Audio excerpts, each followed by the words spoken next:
Welcome to Bryan College New Testament Literature and Interpretation, BIB 224.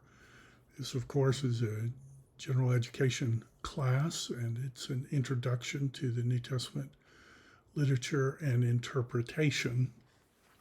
I wanted to take a moment to go over some of the material with you. And so if you go to the Brightspace webpage and you go under the content section, you should be able to pull up the syllabus. If we have a little bit bigger version on there, just point out that my office is in 234C Mercer, and I do have office hours, and of course you can make an appointment if you would like. This class is an overview of the New Testament, how the New Testament fits together with the Old. It's a fantastic class. I love teaching this class. In terms of the requirements, the most important requirements will be one, attendance for the class. We meet 43 times, and so about 15% of the class points are from the attendance, and we'll do the attendance two different ways. One, there'll be an electronic quiz, and you'll be able to come in and take that in the first 5 minutes. We'll also have a slight change in that I'll let you take a couple of days to figure out where you want to be seated in the class, but after a couple of days, I'll ask that whatever seat that you choose, that you be in that seat. And what I'll do is I'll probably put your names and pictures in these boxes, and so that way I'll be able to learn your name and to see, when you're in class. So we will have the electronic version, and then I'll just go through in the first minute mark anyone who's missing. And so that will be the one of the big parts of the class. You need to just show up. There aren't any automatic skips, so if you just choose not to come, you'll lose the points for that day. Now, many of you will have an excused absence, and for an excused absence, I will be recording the lectures, and so you have a right, if you have an excused absence, to watch the video. And when you watch the video, if you fill out this pledge with your name and the date and the reason why you needed to be absent that day. Say you were on an excused game or something like that, anything that's official from the provost office, or if you have illness or something like that, then the next day when you come back, fill that in and turn it in my box, and I'll be able to give you the attendance points for that day. Let's see if we can go back to the syllabus here and see if I can make this just a little bit bigger.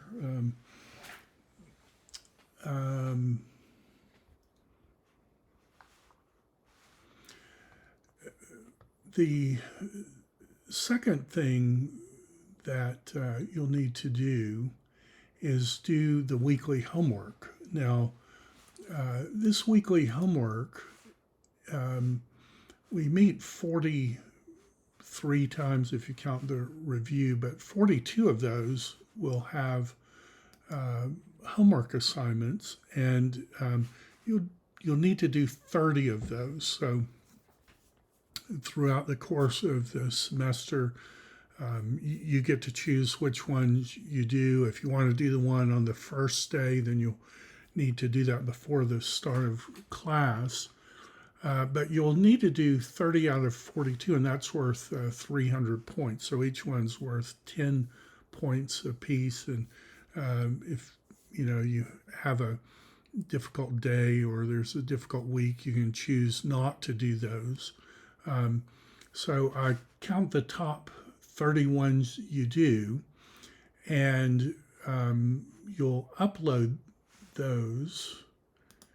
If we go back to our, you'll upload those under the assignments page. So click here. Here I can do it where we'll see it the way you see it. Under assignments, go there and submit it. And know there is a due date.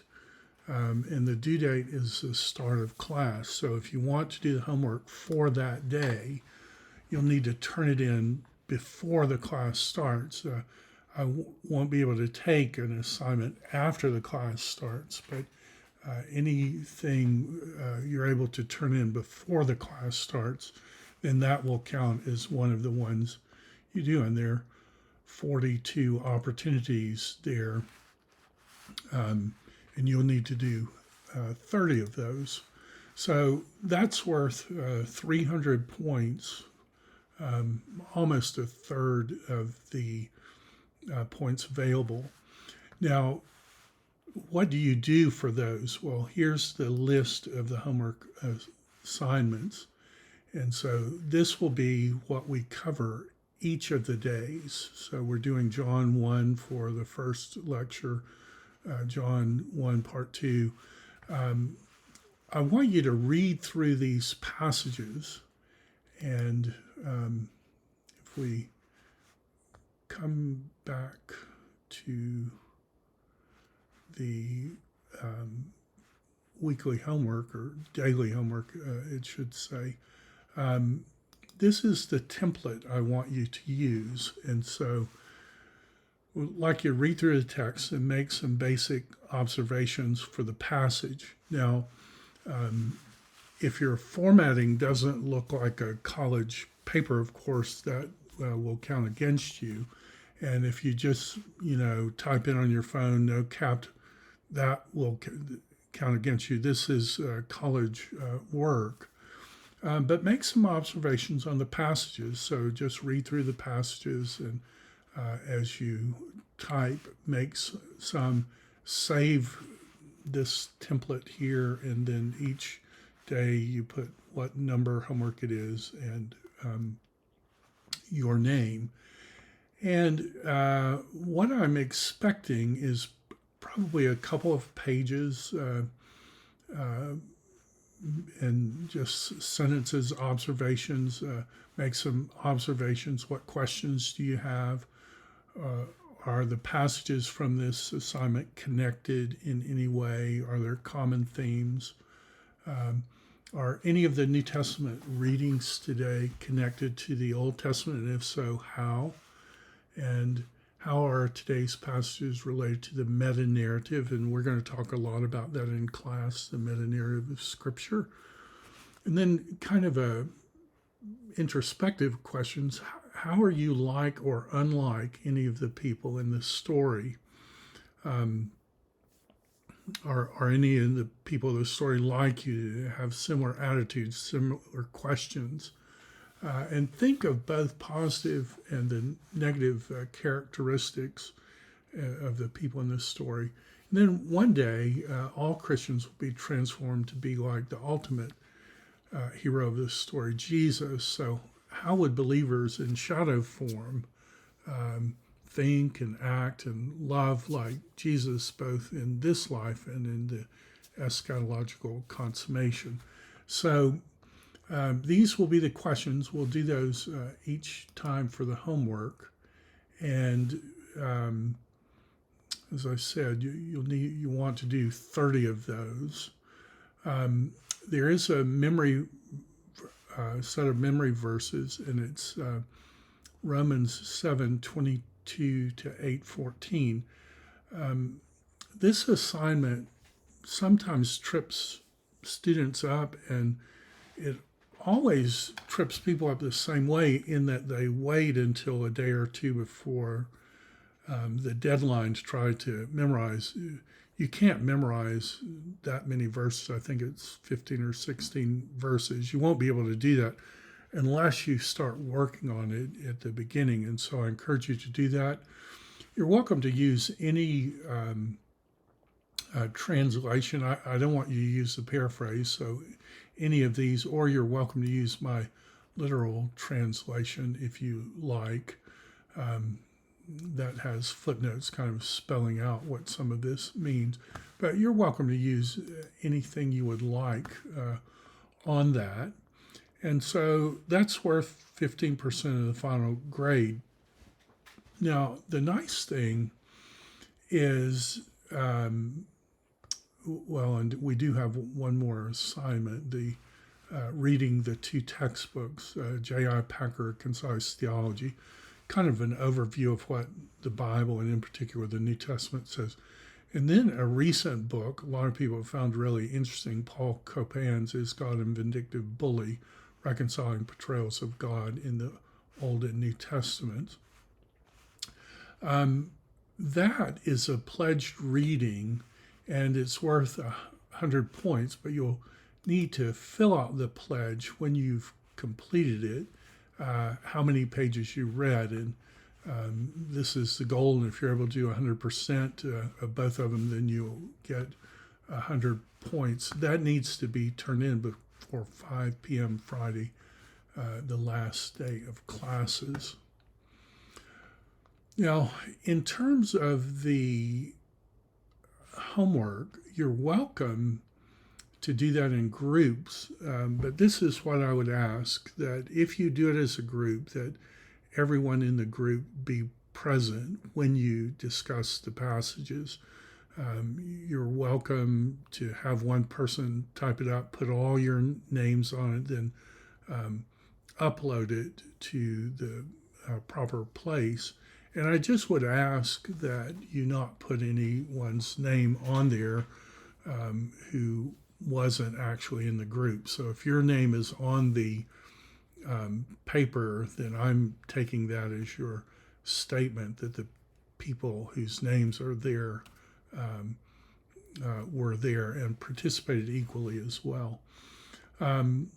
So the pledge textbook readings, 100 points. And then we will have a final exam, and that's May 3rd, 8 to 10 in our classroom. And if you're a graduating senior, you need to arrange to take that final exam April, I think it's 26th. There's the last day, not the 28th. And I do provide that if you show up for all the classes, or if you have an excused absence, an officially excused absence, and watch the YouTube videos, if you have perfect attendance, all the classes, and you have an A average on the homework assignments, you complete the textbook readings carefully, and you're able to recite the passage. If you do those 4 things, then I'll exempt you from the final with an A for the class. So might be incentive to do those things and work hard, and then you would be exempt. The final exam questions are listed, and this will be exactly as they appear in the final exam. So you can go through and prepare. In terms of the grading rubric, does this represent excellent work for a college student, 200 level college student? Is it easy to read? Does it show thoughtful interaction? And is this work free from spelling and grammatical mistakes? This is the course distribution, points distribution, and some policies. But I'm really looking forward to this class. If you have any questions, please email me.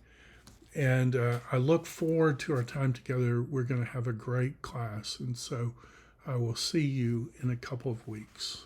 Thanks.